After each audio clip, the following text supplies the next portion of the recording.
मित्रों नमः संस्कृताय। मित्रों आज हम जो है संस्कृत में वर्ड के बारे में बताएंगे। जो संस्कृत में वर्ड कितने होते हैं, ठीक है, और वर्ड की क्या परिभाषा होती है उसके बारे में बताएंगे। तो पहले देखेंगे जो है वर्ड की परिभाषा। वर्ड की परिभाषा, हाँ तो देखेंगे जो वर्ड किसे कहते हैं। वर्ड का अर्थ है, देखेंगे जो वर्ड का अर्थ है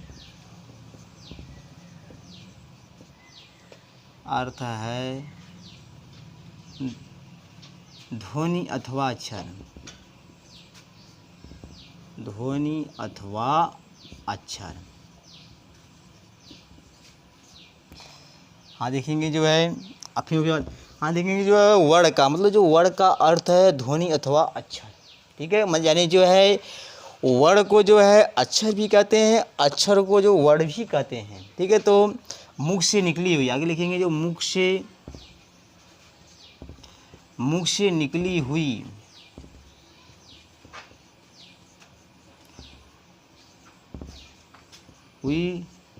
उस छोटी से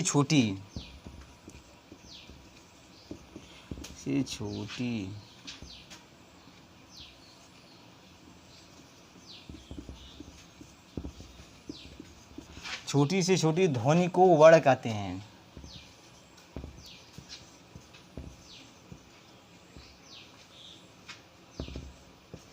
वर्ड कहते हैं जिसका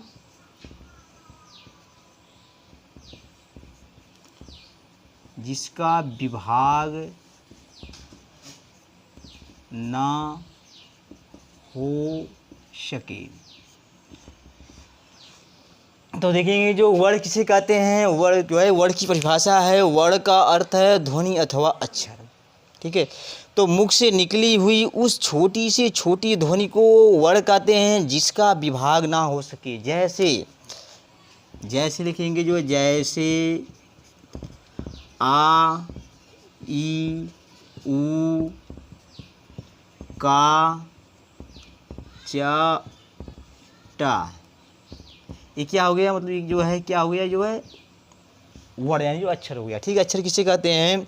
वर्ड का अर्थ है ध्वनि अथवा अक्षर। मुख से निकली हुई उस छोटी से छोटी ध्वनि को वर्ड कहते हैं जिसका विभाग ना हो सके। जैसे आ ई उ क च ट, ये सब क्या हो गया, ये जो अक्षर हो गए, ठीक है।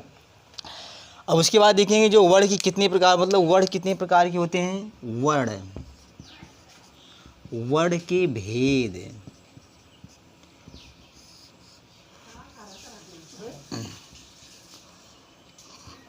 हाँ देखिए जो वर्ड के भेद, जो वर्ड के कितने भेद, दो भेद होते हैं, ठीक है। नंबर 1 पे आता है स्वर, नंबर 2 पे आता है व्यंजन, ठीक है। नंबर 1, नंबर 2, हाँ देखेंगे जो है वर्ड से मतलब जो वर्ड के कितने भेद होते हैं। वर्ड के 2 भेद होते हैं। नंबर 1 पे आता है स्वर, नंबर 2 पे आता है व्यंजन, ठीक है। इस तरह जो है वर्ड जो है स्वर और व्यंजन के प्रकार जो है भेद से 2 प्रकार का होता है, ठीक है। पहले अब पढ़ेंगे जो स्वर के बारे में।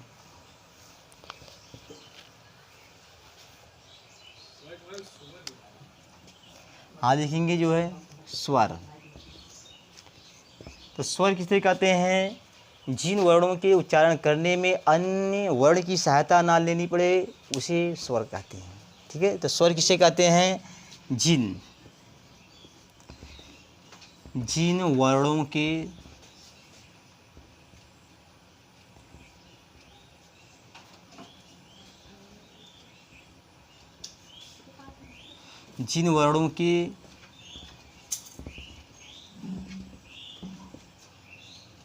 उच्चारण में या उच्चारण करने में, जिन वर्णों के उच्चारण करने में या उच्चारण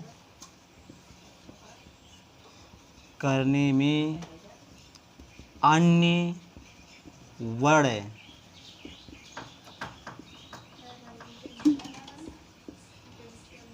की सहायता ना ली जाए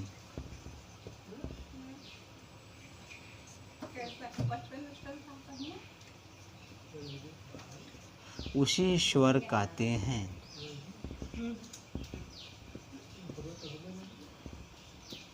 हाँ देखेंगे जो है, तो स्वर किसे कहते हैं, जिन वर्णों के उच्चारण करने में अन्य वर्ण की सहायता ना ली जाए उसे स्वर कहते हैं। ठीक है, स्वर किसे कहते हैं, मतलब जिन वर्णों के उच्चारण करने में किसी दूसरे वर्ण की सहायता ना ली जाए उन्हें जो है स्वर कहते हैं। ठीक है, स्वर के कितने भेद होते हैं, स्वर जो है 3 प्रकार के होते हैं। ठीक है, तो स्वर के भेद, ठीक है, तो स्वर के भेद जो है, ठीक है, इसके जो है 3 भेद होते हैं। नंबर 1 पे आता है, ह्रस्व स्वर। उसके बाद नंबर 2 पे आता है, दीर्घ स्वर।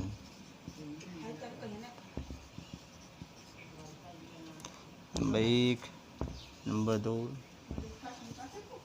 नंबर 3 पे आता है प्लुत स्वर। हाँ तो देखेंगे जो है दीर्घ मतलब जो है स्वर कितने भेद होते हैं, मतलब स्वर के जो है 3 भेद होते हैं। नंबर 1 पे आता है ह्रस्व स्वर, नंबर 2 पे आता है दीर्घ स्वर, नंबर 3 पे आता है प्लुत स्वर। ठीक है, अब उसके बाद देखेंगे जो है ह्रस्व स्वर किसे कहते हैं। ठीक है, पहले जो है मात्रा के बारे में जानेंगे, जो मात्रा किसे कहते हैं, जिन वर्णों के उच्चारण करने में जितना समय लगता है उसे मात्रा कहा जाता है। ठीक है, मतलब जो है जिन वर्णों के उच्चारण करने में जितना समय लगता है उसे मात्रा कहा जाता है। ठीक, पहले हम यहाँ पे जो मात्रा के बारे में बता दे रहे हैं। ठीक है, मात्रा,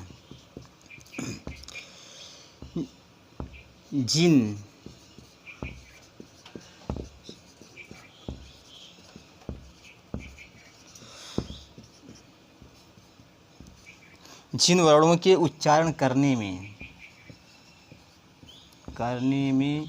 जितना समय लगता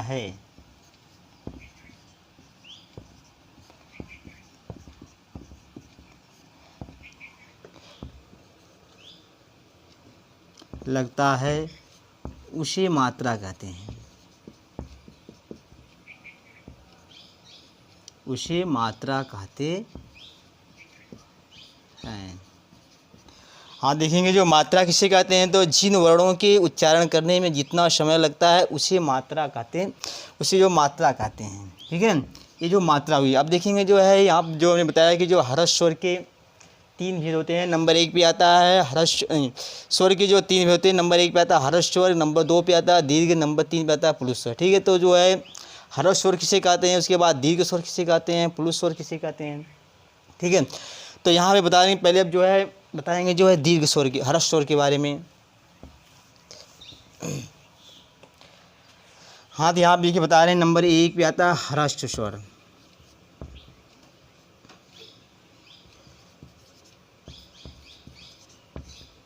ठीक है, अब देखेंगे जो ह्रस्व स्वर किसे कहते हैं, जिन वर्णों के उच्चारण करने में एक मात्रा का समय लगता है उन्हें ह्रस्व स्वर कहते हैं। ठीक है, यहाँ पे लिख दे रहे हैं, जिन वर्णों के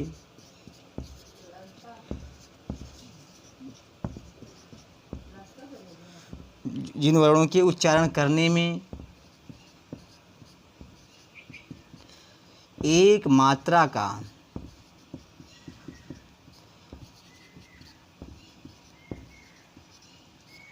का समय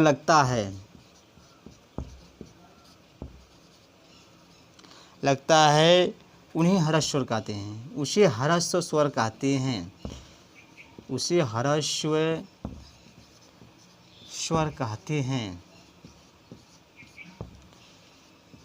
हाँ देखेंगे जो है, तो ह्रस्व स्वर किसे कहते हैं, जिन वर्णों के उच्चारण करने में एक मात्रा का समय लगता है उसे ह्रस्व स्वर कहते हैं। इनकी संख्या 5 होती है। जैसे, ठीक है, जैसे लिखेंगे यहाँ पे आ, ई, ऊ, री, उसके बाद री। ठीक है, तो ह्रस्व स्वर के जो कितने होते हैं, 5 होते हैं। जैसे आ, ई, ऊ, री, री, जो है कला जो है ह्रस्व स्वर हो गए हैं। ठीक है, इनकी संख्या कितनी होती है, 5 होती है। उसके बाद आता है नंबर 2 पे आता है दीर्घ स्वर, दीर्घ स्वर। तो दीर्घ स्वर किसे कहते हैं? जिन वर्णों के उच्चारण करने में 2 मात्रा का समय लगता है उन्हीं दीर्घ जो है उसी दीर्घ स्वर कहते हैं। इनकी संख्या जो 8 होती है, जैसे बता दे रहे हैं यहाँ पे, जैसे आ, ई, उ, री, ए, आए, ए, ऐ, ओ, आओ। हाँ देखेंगे जो है दीर्घ स्वर किसे कहते हैं? जिन स्वर के उच्चारण करने में 2 मात्रा का समय लगता है उन्हें दीर्घ स्वर कहते हैं। इनकी संख्या जो 8 होती है, जैसे आ, ई, उ, री, ए, ऐ, ओ, औ। ठीक है, ये क्या हो गए? जो है दीर्घ स्वर हो गए। ठीक है, इनकी जो है 2 मात्रा होती है। आगे देखेंगे नंबर 3 पे आता है प्लुत स्वर।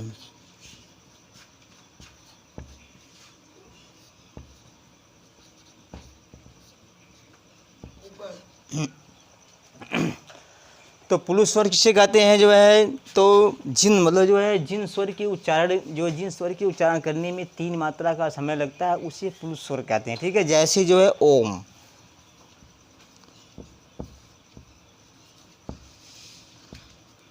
हाँ देखेंगे जो है क्या है ओम। देखिए यहाँ पे जो है 3 का जो निशान बना हुआ है, ठीक है, जहाँ पे जो है जिस अक्षर के बाद जो ऐसा जो लगा हुआ दिखाई पड़ेगा, ठीक है, वहाँ पे जो है समझ लीजिएगा वहाँ पे प्लुत स्वर है। ठीक है, जैसे ओम क्या है, देखिए यहाँ पे जो हर प्लुत स्वर है। ठीक है, तो प्लुत स्वर किसे कहते हैं? जिन स्वर के उच्चारण करने में 3 मात्रा का समय लगता है, ठीक है, उसे जो है प्लुत स्वर कहते हैं। इस प्रकार जो है या जो है स्वर हो गया। ठीक, इसके बाद बताएंगे व्यंजन।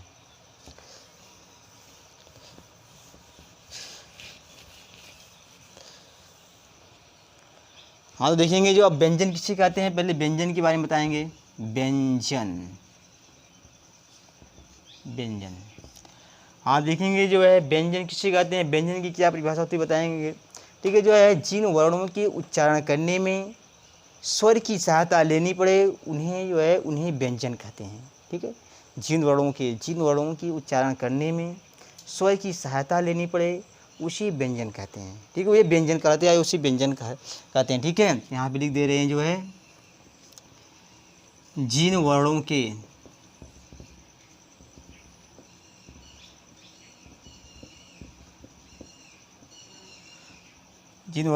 उच्चारण करने में स्वर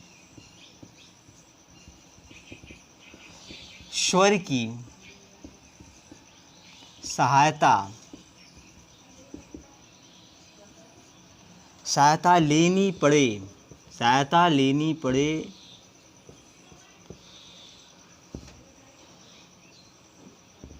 लेनी पड़े उसे व्यंजन कहते हैं।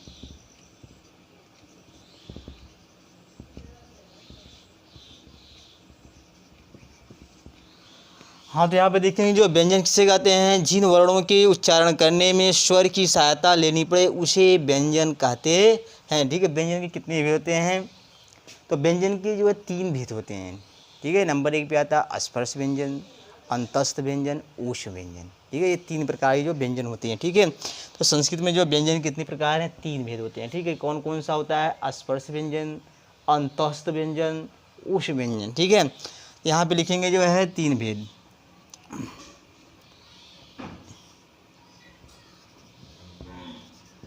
के भेद। ठीक, यहाँ पे लिख दे रहे हैं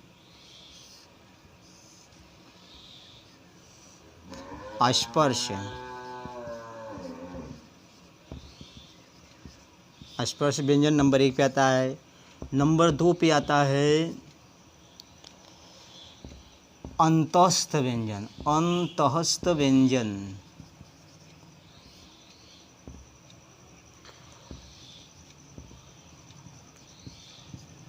उसके बाद नंबर 3 पे आता है ऊष्म व्यंजन।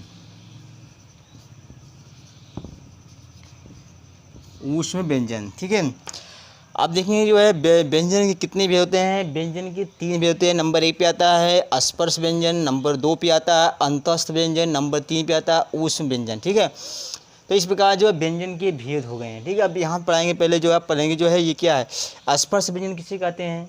ठीक है, तो स्पर्श यहाँ पे लिख लेंगे जो है स्पर्श व्यंजन। अस्पर्श व्यंजन। नंबर 1, तो स्पर्श व्यंजन किसे कहते हैं? जिन वर्णों के उच्चारण करने में मुख के विभिन्न भागों का स्पर्श होता है उन्हें स्पर्श व्यंजन कहते हैं। ठीक है, यहाँ पे देखेंगे जो है जिन वर्णों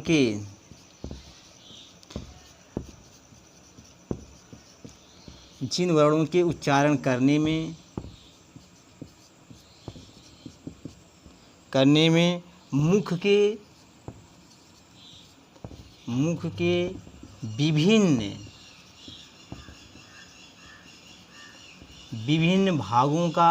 मुख के विभिन्न भागों का स्पर्श होता है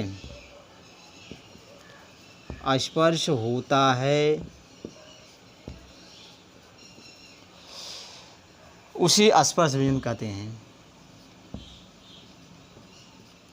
उसे स्पर्श व्यंजन कहते हैं।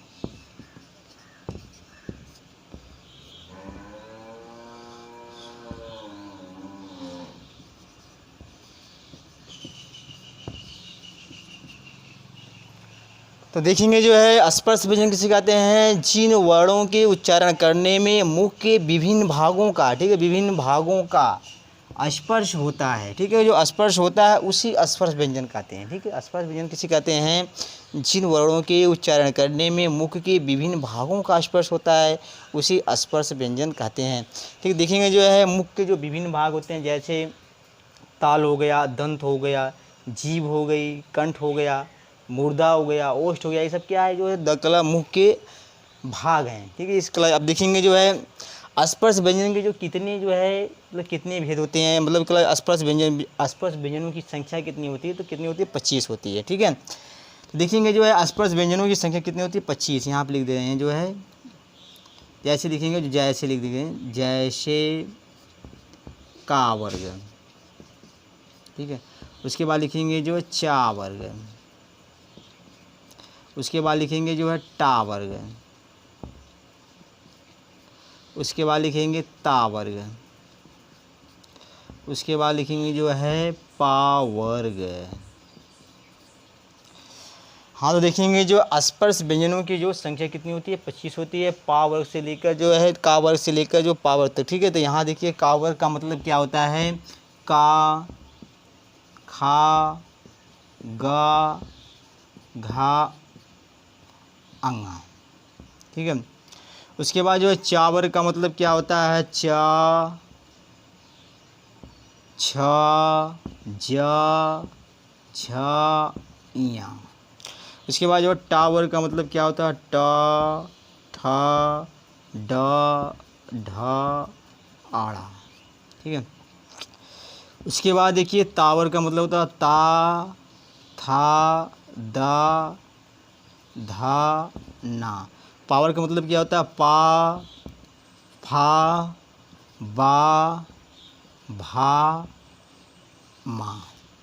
हाँ, देखेंगे जो एक जो है यहाँ पे जो है 25, मतलब जो स्पर्श व्यंजनों की संख्या 25 होती है। ठीक है, का वर्ग से लेकर जो पा वर्ग। ठीक है, ये जो स्पर्श व्यंजन हो गया। ठीक है, अब उसके बाद देखेंगे जो स्पर्श व्यंजन की बात आती है नंबर दूसरा जो अंतस्थ व्यंजन।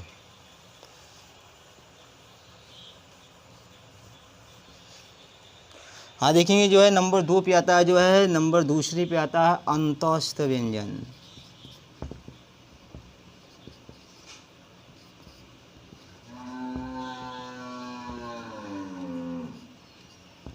ठीक है, तो अंतस्थ व्यंजन किसे कहते हैं? स्पर्श तथा उस व्यंजनों के मध्य स्थित व्यंजन को अंतस्थ व्यंजन कहते हैं। इनकी संख्या जो 4 होती है, य, र, ल, वा। ठीक है, तो अंतस्थ व्यंजन किसे कहते हैं? तो देखेंगे जो है स्पर्श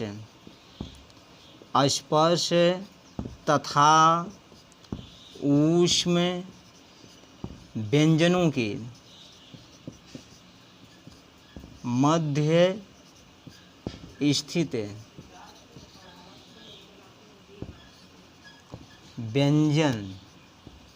व्यंजन अंतस्थ व्यंजन कहलाते हैं।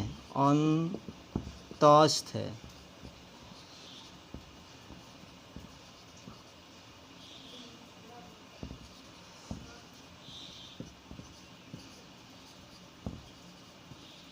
इनकी संख्या जो है 5 होती 4 होती है।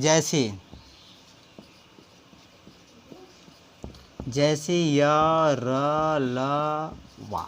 ठीक है। तो जो है अंतस्थ व्यंजन किसे कहते हैं? स्पर्श तथा उष्ण व्यंजनों के, ठीक है, जो व्यंजनों के मध्य,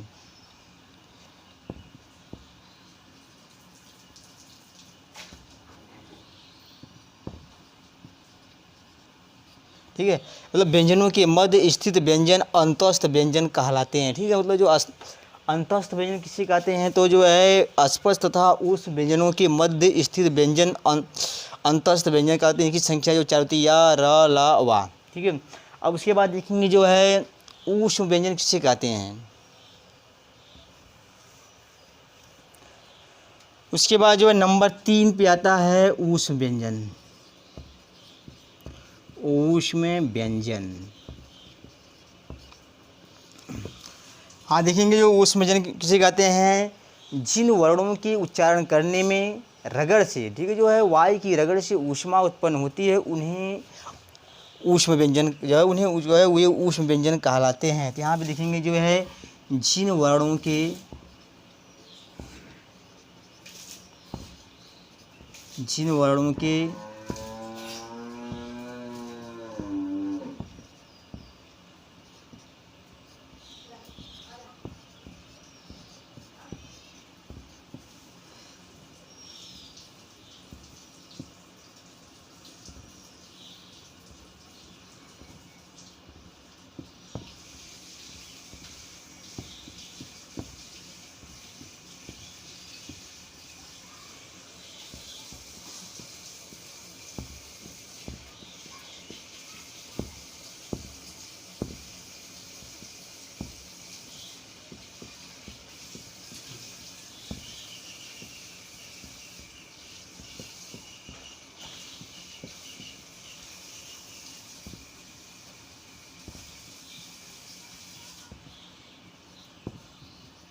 हाँ देखेंगे जो है ऊष्म व्यंजन किसे कहते हैं? जिन वर्णों के उच्चारण करने में वायु की रगड़ से ऊष्मा उत्पन्न होती है, उसे ऊष्म व्यंजन कहते हैं। ठीक है, तो ऊष्म व्यंजन किसे कहते हैं? जिन वर्णों के उच्चारण करने में वायु की, मतलब वायु की रगड़ से ऊष्मा उत्पन्न होती है, उसे ऊष्म व्यंजन कहते हैं। इनकी संख्या 4 होती है। जैसे लिखेंगे जो है सा हा। ठीक है, तो अब देखेंगे जो है उस व्यंजनों की संख्या कितनी होती है? 4 होती है। सा हा। ठीक है, इस प्रकार जो है ये हो गया। आगे देखेंगे उसके बाद, हाँ तो अब देखेंगे जो है ये मतलब जो व्यंजन के जो 3 प्रकार हो गए थे, स्पर्श, अंतस्थ, ऊष्म। ठीक है, इस तरह जो है संस्कृत में जो है स्वर और व्यंजन की अतिरिक्त, ठीक है, ये जो है इन चार वर्णों का भी प्रयोग, मतलब इन 4 अक्षरों का भी प्रयोग होता है, जिन्हें अयोग वाक कहा जाता है। ठीक है, मतलब देखिए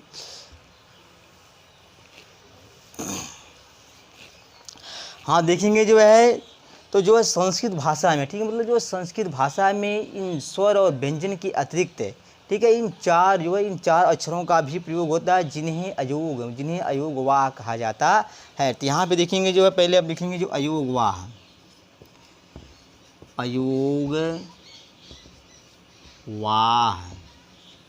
ठीक है, तो अयोग वाह जो कितने हैं? जो 4 हैं। ठीक है, नंबर 1 पे आता है अनुस्वार,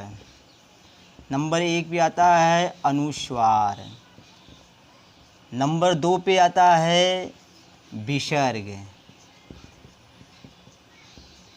नंबर 3 पे आता है जिह्वा मूलीय,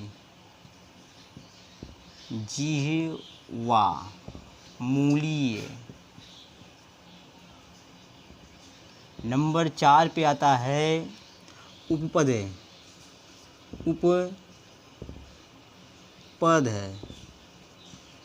मानीय। ठीक है, देखेंगे जो है ये अयोग वाह हुए। ठीक है, तो ये जो देखिए जो अनुस्वार हो गया, ठीक है, अयोग वाह मतलब कितने होते हैं? 4 होते हैं। ठीक है, इसका जो संस्कृत भाषा में जो प्रयोग होता है, नंबर 1 पे आता है अनुस्वार, विसर्ग, जिह्वा मूली, उसके बाद उपपद है, उपपद मानी, ठीक है जो है। अब देखेंगे जो अनुस्वार किसे कहते हैं, नंबर 1 पे लिखेंगे अनुस्वार।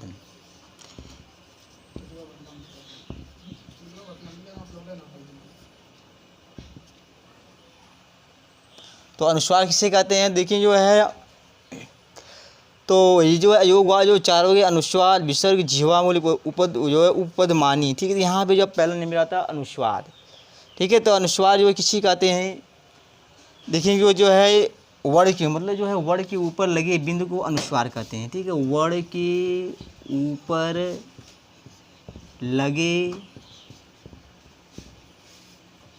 बिंदु को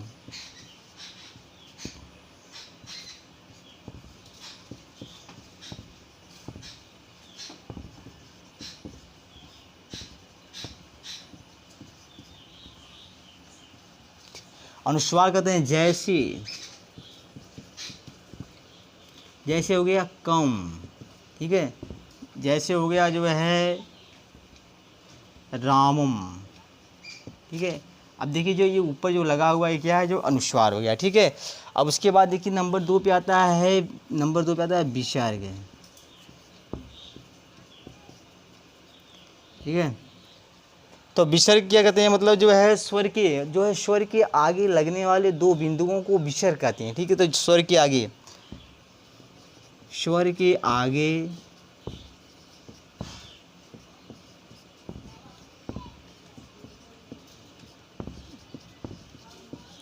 लगने वाले दो बिंदुओं को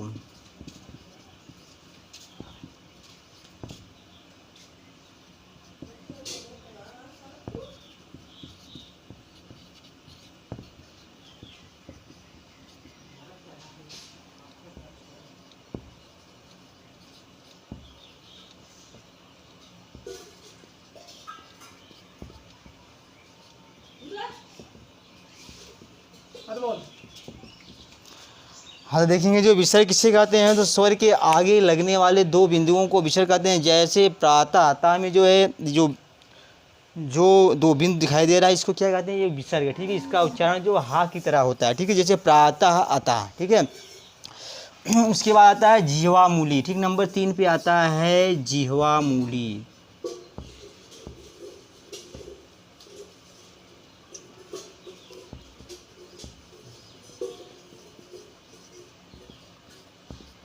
ठीक है। जिह्वा मूली में लिखेंगे जो है का,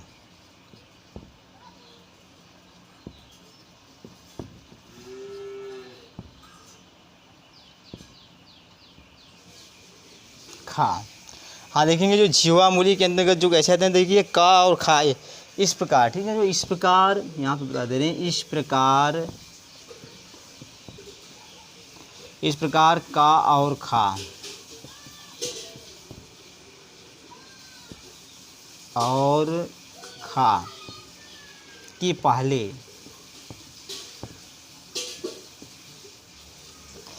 पहले आधे विसर्ग के समान,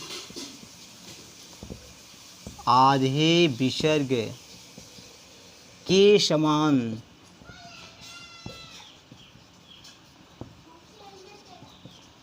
ध्वनि को जिह्वा मूली कहते हैं।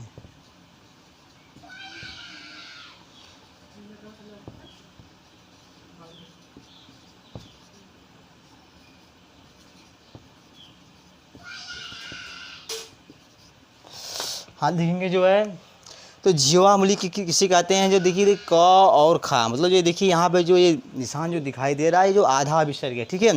तो लिखा है जो का और खा, मतलब इस प्रकार का और खा के पहले आधे विसर्ग के समान ध्वनि को, ठीक है। जो आधे विसर्ग के समान ध्वनि को जिह्वा मूली कहते हैं। अब उसके बाद देखेंगे जो है आता है, अगला आता है जो है, उसके बाद नंबर 4 पे आता है उपपदमानी, ठीक है। उपपदमानी आता है, नंबर 4 पे आता है उपपदमानी। हाँ, देखेंगे जो है पा और फा, तो लिखेंगे जो इस प्रकार है, इस प्रकार पा और फा से पहले आधे विसर्ग के समान, आधे विसर्ग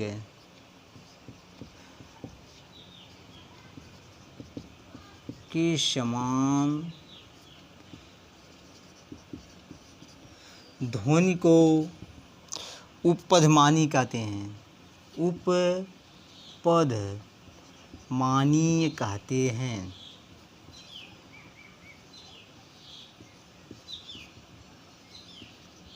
हाँ देखेंगे जो है तो जो उपपदमानी किसे कहते हैं, प और फा, मतलब इस प्रकार पा और फा से पहले आधी विसर्ग के समान, देखिए जो ये आधा विसर्ग है, ठीक है, जो चिन्ह दिखाई दे रहा है, ठीक है, तो आधे विसर्ग के समान ध्वनि को उपपदमानी कहते हैं।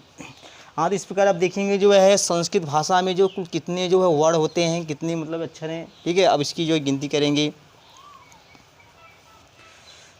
हाँ देखेंगे जो वर्ण की पहले बताया था, जो वर्ण के कितने भेद होते हैं, 2 भेद होते हैं, ठीक है। नंबर 1 भी आता है स्वर।